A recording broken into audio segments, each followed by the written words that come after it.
Hi, this short clip is part of a series of primers released by Pugatch Consilium. The goal is to provide you with a checklist to conduct biopharma business in China. What are the key pillars that need to be understood? We hope these videos allow you to better grasp your corporate and patient journey in China. Today, we discuss market access through pricing and reimbursement policies.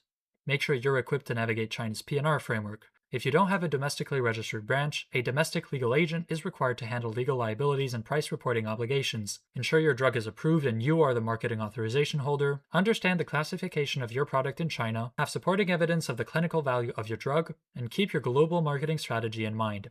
While China has operated significant drug price reform since 2015, abolishing government set prices for pharmaceuticals, the current system doesn't amount to a free pricing model. When launching a product on the Chinese market, you perform a self-evaluation on the innovativeness of your product to determine how much room for maneuver you have in fixing a market price. Follower or Me Too drugs must be priced below the average of competitors with a strict cost-plus justification. Incremental innovators have more leeway and can charge a small premium over existing competitors. Only breakthrough innovation justifies setting market-based prices with no government intervention for 5 years. But this market-based approach is anchored on R&D costs and clinical value. Prices deemed unfairly high by regulators can trigger audits for excessive profits.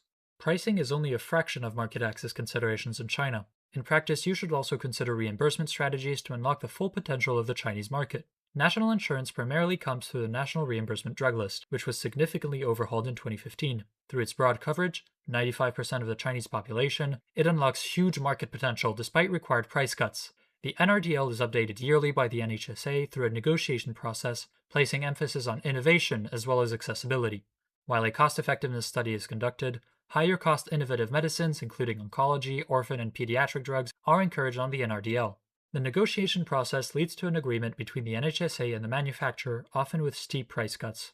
As part of efforts to reform healthcare insurance, Chinese regulators have created the Commercial Insurance Innovative Drug List. This government-led formulary destined for commercial insurers targets innovative drugs with high clinical value or superiority, but too costly to be included on the NRDL. You can apply to include drugs on the CIIDL separately or in parallel to the NRDL. Negotiations are trilateral and involve the manufacturer, commercial insurers, and NHSA experts. Inclusion on the CIIDL usually requires more moderate cuts and the pricing is kept confidential.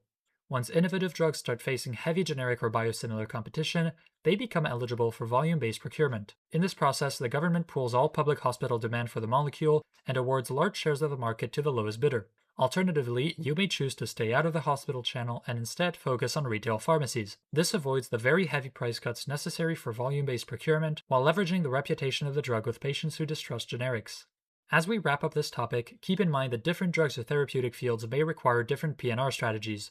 For example, you may wish to enter the CIIDL for a few years before trying to be included in the NRDL, allowing you to maintain a higher price point before negotiating price cuts. On the contrary, other manufacturers may want to be included in the NRDL directly while keeping the CIIDL as a safety net. Finally, P&R decisions for China are not taken in a vacuum, but belong in a global context. Marketing a drug overseas, such as in markets using international reference pricing, may influence your choices for China. Thanks for following this series.